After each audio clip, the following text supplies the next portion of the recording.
చూసాము క్యాబినెట్లో పీపీపీపీ అంటూ ప్రైవేటైజేషన్ అంటూ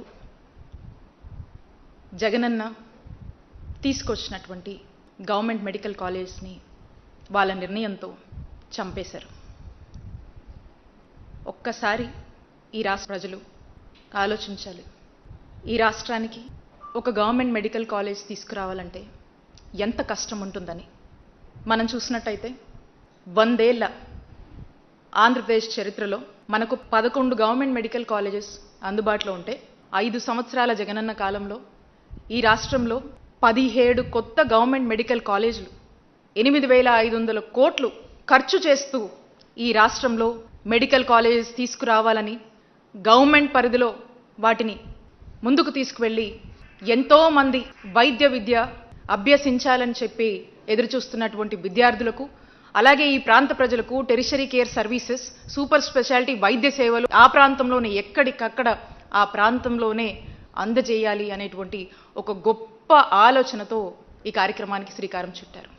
మరి ఈ రోజున అన్నిటినీ కూడా చంపేస్తూ చంద్రబాబు నాయుడు గారు తీసుకున్నటువంటి నిర్ణయాన్ని వైఎస్ఆర్ కాంగ్రెస్ పార్టీ వ్యతిరేకిస్తుంది.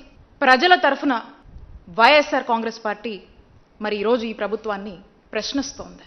మనము ఒక గవర్నమెంట్ మెడికల్ కాలేజ్లో మనకు అఫిలియేట్ అయినటువంటి బోధన హాస్పిటల్ ఏదైతే ఉంటుందో ఆ గవర్నమెంట్ బోధన హాస్పిటల్కి ఒక రోగి, ఒక పేదవాడు ఆ హాస్పిటల్కి వస్తే అక్కడ మన జగనన్న హయాంలో చూస్తే అక్కడ ఆ వచ్చినటువంటి ఆ పేదవాడికి ఓపీ ఫ్రీ, ఆ తర్వాత డాక్టర్ కన్సల్టేషన్ ఉంటుంది, అది ఫ్రీ. ఆ డాక్టర్ కన్సల్టేషన్ తర్వాత ఆ రోగికి ఏదైనా మందులు రాస్తే ఆ మందులు ఫ్రీ. లేదు ఏదన్నా టెస్టులు చేసుకోమని అతనికి ఉన్నటువంటి పరిస్థితి వల్ల ఓ సిటీ స్కానో, ఓ ఎంఆర్ఓయో, ఒక ఎక్స్రేయో, లేదా ఏదైనా బ్లడ్ టెస్టులు ఏదైనా చేసుకోమంటే అవి ఫ్రీ. ఆ టెస్టుల తర్వాత ఆ రిపోర్ట్ తీసుకొని మళ్ళీ రీకన్సల్టేషన్కి వెళ్తే ఆ రీకన్సల్టేషన్ ఫ్రీ. లేదు మందులు వేసుకుంటే సరిపోతుంది, లేదంటే ఏదైనా సర్జరీ చేయాలో, లేదా ఆపరేషన్ చేయాలో, ఏదైనా థెరపీ చేయాలో ఏదన్నా చెప్పినా ప్రతి అక్కడున్నటువంటి ఏ ట్రీట్మెంట్ ఆ డాక్టర్ సజెస్ట్ చేసినా కూడా అది ఫ్రీయే. అక్కడ ఆ పేదవాడికి ₹1 కూడా తన సొంత ఖర్చు లేదు, తన మీద ఏ భారం పడట్లేదు. ప్రభుత్వంగా జగనన్న తీసుకున్నటువంటి బాధ్యత. ఈ రోజున చంద్రబాబు నాయుడు గారి నాయకత్వంలోని కూటమి ప్రభుత్వం వచ్చాక ఇవన్నీ మీరు అమ్మకానికి పెట్టి ఈ రోజున పరిస్థితి ఏంటి? ఈ రోజున ఈ విధంగా ప్రైవేటైజేషన్ పద్ధతిలో పోతే ఒక పేదవాడు, ఒక రోగి హాస్పిటల్కి వస్తే ఆ ఓపీకి డబ్బులు కట్టాలి, ఆ కన్సల్టేషన్కి డబ్బులు కట్టాలి. ఆ కన్సల్టేషన్ అయిపోయిన తర్వాత డాక్టర్ ఏదైనా మందులు చెప్తే ఆ మందులు డబ్బులు పెట్టి కొనుక్కోవాలి. లేదు ఇదే సిటీ, ఎంఆర్ఐ స్కాను, లేదా ఎక్స్రే, లేకపోతే ఇంకో ఏదన్నా బ్లడ్ టెస్టులు రాశారంటే వాటికి డబ్బులు ఖర్చు పెట్టుకోవాలి. ఆ తర్వాత ఆ టెస్టులు రిపోర్ట్లు వచ్చాక మళ్ళీ రీకన్సల్ట్ డాక్టర్ని అయితే ఆ మందులతో తగ్గిపోతుందని చెప్పినా, లేదా సర్జరీ చేయాలన్నా, ఇంకో ఆపరేషన్ చేయాలన్నా, ఇంకో థెరపీ చేయాలన్నా, ఇంకోటి చెప్పినా వాటికి డబ్బులు ఖర్చు పెట్టాలి. ఈ భారం అంతా ఎవరి మీద పడుతుంది?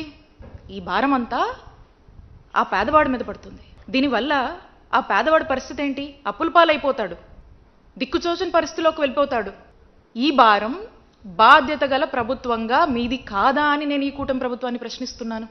ఎవరైతే వైద్య విద్య అభ్యసించాలనుకుంటున్నటువంటి విద్యార్థులు ఉంటారో వీళ్ళకి సంబంధించి మనము మన ప్రభుత్వ రంగంలో తీసుకొచ్చినటువంటి గవర్నమెంట్ మెడికల్ కాలేజ్కి సంబంధించి ఒక సగం ఫ్రీ సీట్స్, ఇంకొక సగానికి మనం కొంత ఫీజు పెట్టాం, ఓ ఫీ స్ట్రక్చర్ పెట్టాం.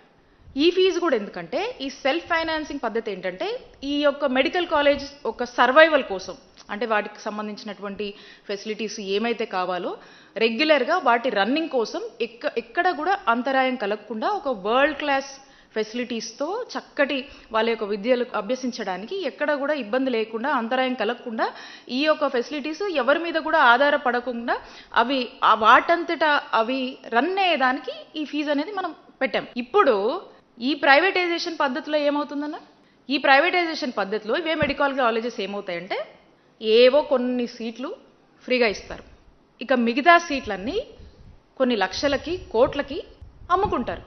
అంటే ఒక పేద విద్యార్థి మన రాష్ట్రంలో వైద్య విద్య అభ్యసించాలంటే ఈ కోట్ల రూపాయలు ఎక్కడి నుంచి తీసుకురావాలి? ఈ భారం ఎవరి మీద పడుతుంది?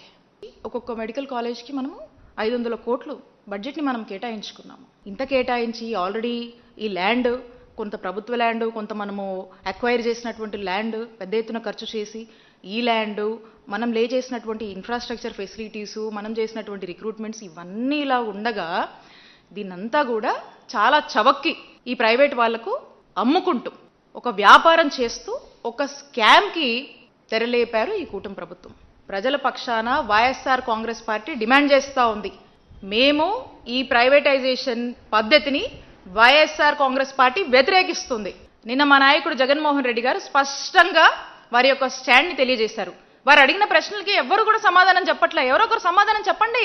రానున్నటువంటి మా వైఎస్ఆర్ కాంగ్రెస్ పార్టీ ప్రభుత్వం, మా జగనన్న ప్రభుత్వంలో ఈ రోజున ఏదైతే నిర్ణయం మీరు తీసుకొని ఈ గవర్నమెంట్ మెడికల్ కాలేజ్ ప్రైవేటైజేషన్ పేరుతో మీరు అమ్మి ఒక స్కామ్కి తెరలేపి వ్యాపారం చేస్తున్నారో, పేదవాడి ఆరోగ్యాన్ని మీరు ఈరోజు అమ్మకానికి పెట్టారో, దీన్ని ఖచ్చితంగా రేపు మా జగనన్న ప్రభుత్వం వచ్చాక మీరు తీసుకున్నటువంటి ఈ నిర్ణయాన్ని మేము రద్దు చేస్తాము. ఈ గవర్నమెంట్ మెడికల్ కాలేజ్ అన్నీ కూడా తిరిగి గవర్నమెంట్లోనే కొనసాగిస్తూ పేద ప్రజలకు ఉచిత వైద్యాన్ని అందజేస్తామని చెప్పి మా నాయకుడు చెప్పాడు. ఈరోజు నేను కూడా చెప్తా ఉన్నాం, మేమందరం కూడా చెప్తా ఉన్నాం.